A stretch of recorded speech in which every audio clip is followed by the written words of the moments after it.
எந்த ஒரு விஷயத்தையும் பிளான் பண்ணி பண்ணணும். Okay. I am not SEBI registered investment advisor.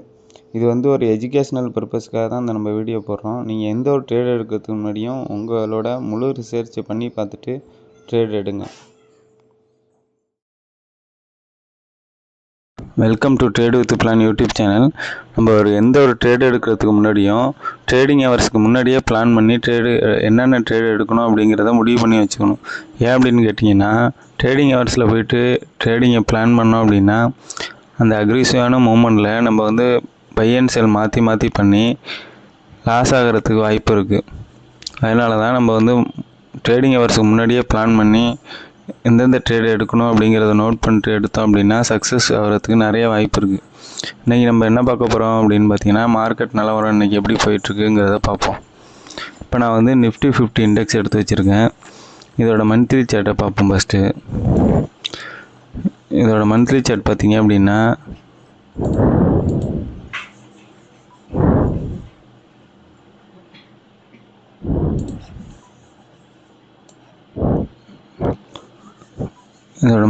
பார்த்தீங்கன்னா ஒரு ட்ரெண்ட் லைனை பேஸ் பண்ணி தான் அந்த மூவ்மெண்ட் ஆகிட்டுருக்கு. உங்களுக்கு தெரியுதா? இந்த ட்ரெண்ட் லைன் பார்த்தீங்க அப்படின்னா இந்த ட்ரெண்ட் லைனை டச் பண்ணி தான் உங்களுக்கு மார்க்கெட்டு மேலே போயிட்டுருக்கு. பார்த்தீங்கன்னா தெரியும், கரெக்டாக இந்த ட்ரெண்ட் லைனுக்கிட்ட தான் இப்போ மார்க்கெட்டு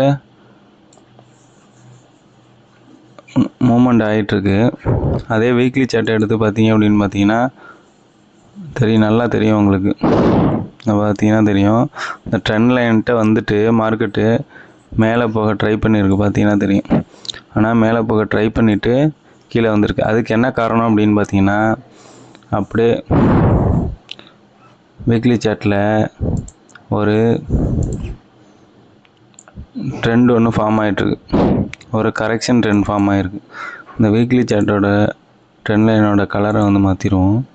இப்போ பார்த்தீங்கன்னா தெரியும், இந்த கரெக்ஷனில் தான் மார்க்கெட்டு உங்களுக்கு டச் ஆகிட்டு கீழே இறங்கிட்டுருக்கு. இப்போ இந்த ட்ரெண்டு பையிங்கில் போகணும் அப்படின்னு பார்த்தீங்கன்னா இந்த 23,800 அந்த லைனை கிராஸ் பண்ணி மேலே இப்படி மேலே திரும்ப ஒரு ரீட்ரேஸ்மெண்ட் நடந்துட்டு இந்த லைனையும் கிராஸ் பண்ணணும். அப்போ தான் உங்களுக்கு மார்க்கெட்டு மேலே போகிறதுக்கான வாய்ப்பு இருக்குது. அது வரையும் உங்களுக்கு மார்க்கெட் அப் ட்ரெண்டுக்கான சான்சஸ் மிக குறைவு. இப்போ மார்க்கெட் எப்படி போகுதுங்கிறது நம்ம இந்த வாரத்தோட முடிவு இல்லை நெக்ஸ்ட் வீக்கில் நமக்கு நல்லா கிளியராக தெரிஞ்சிடும். இப்படி மார்க்கெட் க்ளோஸ் வைக்கிறாங்களா, இந்த ட்ரெண்ட் லைனை உடச்சி மந்த்லி ட்ரெண்ட் லைனை உடச்சி, இல்லை வீக்லியில் மந்த்லி ட்ரெண்ட் லைனை ரீட்ரேஸ்மெண்ட் எடுத்துகிட்டு மேலே போகிறாங்களா அப்படிங்கிறது நமக்கு இனிமேல் தெரியும்.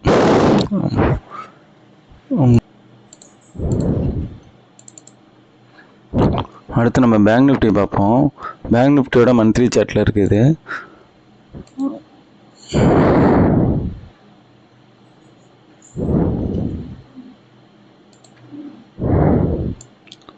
பேங்க் நிஃப்டியோட மந்த்லி சார்ட்டும் பார்த்தீங்கன்னா கரெக்டாக ஒரு ட்ரெண்ட் லைனில் டச் பண்ணிட்டு தான் மேலே போயிருக்கு. பாருங்கள், நல்லா கிளியராக தெரியுதா உங்களுக்கு? இந்த ட்ரெண்ட் லைனை டச் பண்ணி மேலே போயிருக்கு. ஆனால் இந்த வாட்டி இந்த ட்ரெண்ட் லைனை பிரேக் பண்ணியிருக்கு. மார்க்கெட்டு பிரேக் பண்ணி கன்சாலிடேஷன் ஆகிட்டுருக்கு. இப்போ அதை வீக்லி சார்ட்டில் வச்சு பார்த்தீங்கன்னா தெரியும், கரெக்டாக அந்த ட்ரெண்ட் லைனை பிரேக் பண்ணிட்டு கரெக்டாக அந்த ட்ரெண்ட் லைனோட ரீட்ரேஸ்மெண்ட் ஏரியாவில் இருக்குது, உங்களுக்கு ரெசிஸ்டன்ஸ் ஏரியாவில் இருக்குது.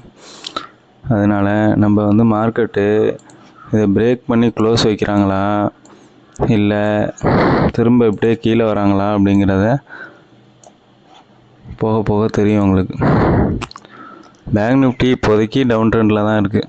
அது அப் ட்ரெண்டுக்கான சான்ஸ் நல்லா இது இந்த லைனை பிரேக் பண்ணி மேலே க்ளோஸ் வச்சா மட்டும்தான் நம்ம அப் ட்ரெண்டுக்கான சான்ஸ்னு கன்ஃபார்ம் பண்ணலாம். அது வரையும் அப் ட்ரெண்டுக்கான சான்ஸ் பேங்க் நிஃப்டியில் ரொம்ப குறைவு. மேக்ஸிமம் பேங்க் நிஃப்டி இந்த பக்கம் வர்றதுக்கு தான் வாய்ப்பு இருக்குது. இதோட ரொம்ப பிரேக் பண்ணி டவுன் ட்ரெண்டில் பிரேக் பண்ணி கீழே வந்துச்சு அப்படின்னா அடுத்த டார்கெட் பார்த்தீங்கன்னா 46,000 அந்த ரேஞ்ச் வரையும் வர்றதுக்கு வாய்ப்பு இருக்குது. இப்போ நம்ம சென்செக்ஸ் பார்ப்போம். சென்செக்ஸ் ஆல்சோ மந்த்லி டைம் ஃப்ரேமில் கரெக்டாக ஒரு ட்ரெண்ட் லைனை பேஸ் பண்ணி தான் மேலே போயிருக்கு. பார்த்தீங்கன்னா தெரியும் நல்லா. எப்போ ஒரு கரெக்ஷன் வந்தாலும் இந்த ட்ரெண்ட் லைனை டச் பண்ணிட்டு மேலே போயிருக்கிறத பார்த்தீங்கன்னா நல்லா தெரியும் உங்களுக்கு. பார்த்தீங்கன்னா தெரியும் இந்த ட்ரெண்ட் லைனை மார்க்கெட்டு பிரேக் பண்ணவே இல்லை. ஆனால் இந்த வாட்டி கரெக்டாக அந்த ட்ரெண்ட் லைனை பிரேக் பண்ணுற மாதிரி ஒரு சினாரியோ தெரியுது. அதை வீக்லி சார்ட்டில் நம்ம கன்ஃபார்ம் பண்ணலாம். வீக்லி சார்ட்டில் பார்த்தீங்க அப்படின்னா கரெக்டாக அந்த ட்ரெண்ட் லைனை சப்போர்ட் எடுத்துகிட்டு மேலே போக முயற்சி பண்ணுறாங்க. ஆனால் முடியலை. அதுக்கு என்ன காரணம் அப்படின்னு பார்த்தீங்கன்னா நிஃப்டியில் உள்ள மாதிரியே இதுலேயும் ஒரு ட்ரெண்டு ஒன்று ஃபார்ம் ஆகிருக்கு. உங்களுக்கு பார்த்தீங்கன்னா நல்லா கிளியராக தெரியுதா வீக்லியில். இதனால தான் இன்னும் டவுன் ஆகிட்டே இருக்குது மார்க்கெட்டு. இப்போ இதுவும் மார்க்கெட்டு ட்ரெண்டு சேஞ்ச் ஆகணும் அப்படின்னு பார்த்தீங்கன்னா இந்த 78,800 78,730 40 அந்த ரேஞ்சை வந்து கிராஸ் பண்ணி மேலே போகணும். மேலே போயிட்டு இப்படி க்ளோஸ் வச்சா மட்டும் முக்கியம் இல்லை. க்ளோஸ் வச்சுட்டு திரும்ப வந்து இந்த லைனை டச் பண்ணிட்டு திரும்ப மேலே போகணும். போனால் தான் மார்க்கெட் வந்து அப் ட்ரெண்டுக்கான சான்ஸ் இருக்குது. அது வரையும் டவுன் ட்ரெண்டு ஆர் கரெக்ஷன்லேயே தான் இருக்கும். இந்த லைனை கிராஸ் பண்ணி 80,500 கிராஸ் பண்ணி மேலே போனால் தான் மார்க்கெட் வந்து அப் ட்ரெண்டுக்கான சான்சஸ் இருக்குது. அடுத்து நம்ம ஃபின் நிஃப்டி பார்ப்போம். நிஃப்டி ஃபினான்ஸ் இதோட மந்த்லி சார்ட்டும் பார்த்தீங்கன்னா கரெக்டாக. அடுத்து நம்ம நிஃப்டி ஃபினான்ஸ் பார்ப்போம். ஃபின் நிஃப்டி இதோட மந்த்லி சார்ட்டும் பார்த்தீங்க அப்படின்னா கரெக்டாக ஒரு ட்ரெண்ட் லைனை பேஸ் பண்ணி தான் மேலே போயிருக்க பார்த்தா தெரியும் உங்களுக்கு. எல்லா நாளும் ட்ரெண்ட் லைனை பிரேக் பண்ணவே இல்லை. பார்த்தீங்கன்னா பாருங்க 2020 ஒரு கிரியேட் ஆன ட்ரெண்டை பேஸ் பண்ணியே இதுவரையும் மார்க்கெட் மேலே போயிட்டுருக்கு. வீக்லியில் பார்த்தோம் அப்படின்னாலும் இதே மாதிரியே தான் நிஃப்டி, பேங்க் நிஃப்டி, சென்செக்ஸ் எல்லாத்துலேயும் பார்த்த மாதிரியே இந்த ட்ரெண்ட் லைனை பேஸ் பண்ணி தான் இருக்குது. பேங்க் நிஃப்டி மட்டும் இந்த ட்ரெண்ட் லைனை வந்து பிரேக் பண்ணியிருக்கு. ஆனால் பாக்கி பேலன்ஸ் இண்டெக்ஸ் எல்லாமே இந்த ட்ரெண்ட் லைனோட லோயர் பாட்டத்தில் டச் பண்ணிவிட்டு மேலே போக தான் ட்ரை பண்ணுறாங்க. அதனால் இந்த fin Nifty also trend change ஆகணும் அப்படின்னா இந்த 23,650 அந்த ரேஞ்சை வந்து பிரேக் பண்ணணும். 23,775 கரெக்டாக சொல்ல போனால் இந்த லைனை வந்து பிரேக் பண்ணோம் அப்படின்னா உங்களுக்கு வந்து மார்க்கெட்டு ட்ரெண்டு சேஞ்ச் ஆகிறதுக்கு வாய்ப்பு இருக்குது. இந்த லைனை பிரேக் பண்ணால் மட்டும் பத்தாது. மற்ற இண்டெக்ஸில் சொன்ன மாதிரியே இப்படி லைனை பிரேக் பண்ணி க்ளோஸ் வச்சுட்டு திரும்ப உள்ளே வரதுக்கு வாய்ப்பு இருக்குது. அப்படி வராமல் திரும்ப வந்து இப்படி பிரேக் பண்ணி மேலே போகணும். ஒரு ஹையர் ஹை ஃபார்மேஷன் வந்தால் தான் உங்களுக்கு ட்ரெண்டு சேஞ்ச் ஆக வாய்ப்பு இருக்குது. இப்போ எல்லா இண்டெக்ஸும் பார்த்தீங்க அப்படின்னா மந்த்லி ட்ரெண்ட் லைனோட சப்போர்ட் ஏரியாவில் தான் இருக்குது. பேங்க் நிஃப்டி மட்டும்தான் அந்த மந்த்லி ட்ரெண்ட் லைனை பிரேக் பண்ணியிருக்கு. அதனால் மேக்ஸிமம் மார்க்கெட்டு டவுன் ட்ரெண்டில் தான் இருக்கும்.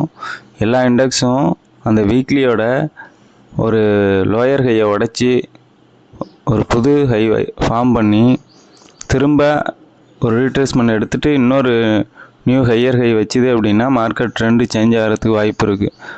அப்படி இல்லைன்னா திரும்பவும் ட்ரெண்டு வந்து டவுனில் போகிறதுக்கு தான் வாய்ப்பு இருக்குது. நீங்கள் ஜாக்கிரதையாக ட்ரேட் பண்ணுங்கள். நன்றி நண்பர்களே. உங்களுக்கு இந்த வீடியோ பிடிச்சிருக்குன்னு நினைக்கிறேன். தேங்க்யூ.